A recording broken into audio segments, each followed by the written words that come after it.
Les rentabilités ici, j'ai mis l'indice MSCI USA qui c'est un peu plus large que l'S&P 500. Il est à 650 sociétés, ok? Et depuis 1987, il fait 10,64% par an. Donc, je vais utiliser un exemple ici des 10,5%. Pour ceux qui pensaient que j'exagérais, qu'il faut avoir un portefeuille hyper risqué, etc.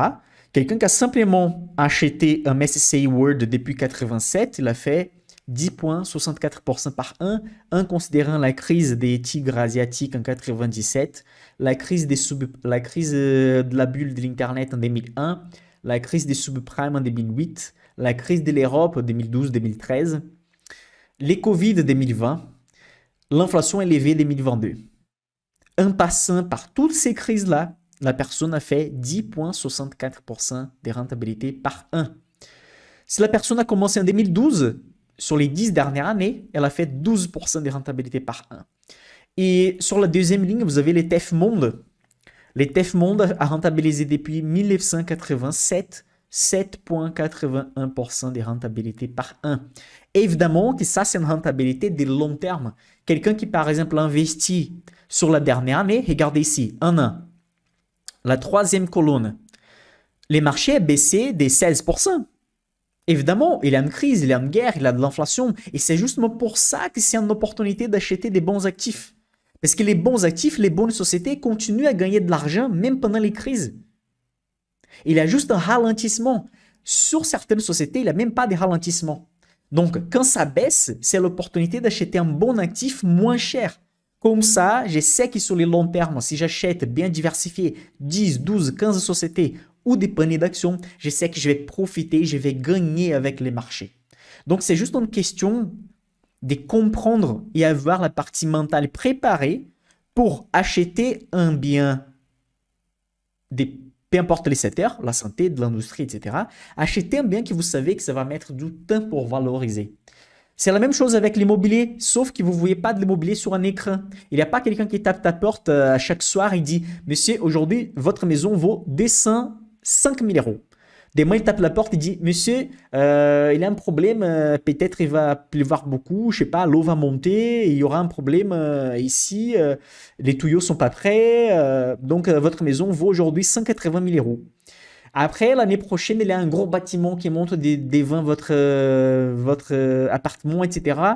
Et quelqu'un tape votre porte et dit « Monsieur, maintenant, ça vaut des 150 000 euros. » Mais c'est la même chose. Dans l'immobilier, ça fluctue aussi. Pendant les crises immobilières, ça fluctue. Pendant la guerre de l'Ukraine, vous imaginez combien ça vaut un appartement en Ukraine maintenant? Ça vaut presque rien. Donc, l'immobilier, il fluctue aussi. Et pendant les périodes d'épais, normalement, ça fluctue vers les hauts. Et les marchés boursiers, c'est exactement la même chose. À court terme, avec des conflits, ça peut baisser. Mais sur les longs termes, ça qu'est à monter. Bon.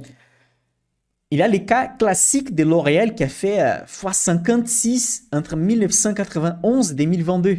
Elle pesait 3 milliards déjà à l'époque et actuellement, elle pèse presque 200 milliards. Ça fait 22,5% de rentabilité par an sans arrêt pendant cette période. Tesla qui a fait x80 aussi entre 2005 et 2022. Ça fait 48% de rentabilité par an. Vous avez Delta Plus, société que j'ai conseillé sur ma chaîne, sur une vidéo en 2020 ou 2019, je ne sais pas, ça fait sûrement plus d'une année et demie. Elle a fait x16 entre 2009 et 2022. 24,4% par an. C'est un des leaders des produits de sécurité au travail en Europe. Bon, il y a des autres exemples comme Monster, Netflix, Apple, etc. Des sociétés qui se multiplient par une centaine de fois, 80 fois, 60 fois. Évidemment que c'est difficile de trouver exactement la société qui va faire x50, x60, etc. Mais si vous quittez simplement les livrets A et si vous commencez à bâtir un portefeuille avec des sociétés qui sont rentables, vous avez un iPhone, vous avez telle voiture, vous avez un PC Microsoft.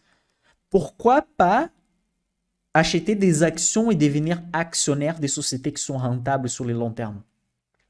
Si vous avez un portefeuille bien diversifié, comme on verra pendant la semaine prochaine non, c'est déjà après-demain, c'est déjà dimanche, On verra en détail comment diversifier un portefeuille en termes de quantité d'actifs, comment fonctionnent les PA, la fiscalité, diversification monétaire, géographique, sectorielle, tout ce qu'il faut. Donc, si vous faites vraiment une stratégie d'investissement qui est simple à mettre en place, une fois qu'elle est mise en place, vous allez dépenser même pas 5 minutes par mois. Si vous voulez investir avec des formes passives, vous pouvez avoir des rentabilités de 6, 7, 8% par an tranquillement jusqu'à votre retraite. Mais avoir une rentabilité de 2% du livret A, ça, c'est pas acceptable. Sauf si vous aimez bien brûler de l'argent. Donc ça c'est à vous. Louis Vuitton, qui depuis 2009 a fait x17 dans la bourse, et vous dites, ouais, mais c'était en 2009. Même celui qui a commencé en 2019. 2019. Actuellement, là, Louis Vuitton, ça, c'est les pics historiques. Actuellement, elle est descendue. Mais même celui qui a commencé à investir en 2019 a rentabilisé plus de 20% dans cette période. Et Starbucks, il faut rien dire, hein, c'est la société qui a commencé en 1971 à Seattle, à se multiplier depuis les années 2000 par plusieurs fois. Et notre objectif, en fait, c'est aussi trouver des Apple, des Starbucks, des sociétés qui ont fait ces types de performances dans la bourse. Et tout ça, c'est possible en France grâce au PA, mais si vous n'êtes pas français, vous pouvez simplement investir dans un compte des classiques d'investissement. L'avantage du PA, c'est la fiscalité avantageuse et l'effet que si on fait des plus-values, on gagne avec une société, on ne paye pas d'impôts dès qu'on ne retire pas l'argent du compte PA. Okay? Donc ça, c'est un gros avantage qui existe aquí en France. L'imposition sur les comptes classiques d'investissement, c'est des 30% sur ce qu'on gagne. Et sur les PA, on ne paye rien dès qu'on ne fait pas les retraits. Et si un jour on va faire les retraits, les jours qu'on fera les retraits, on va payer 17,2 des prélèvements sociaux sur les gains seulement. Okay? Donc vraiment, ce sont des gros avantages de PA.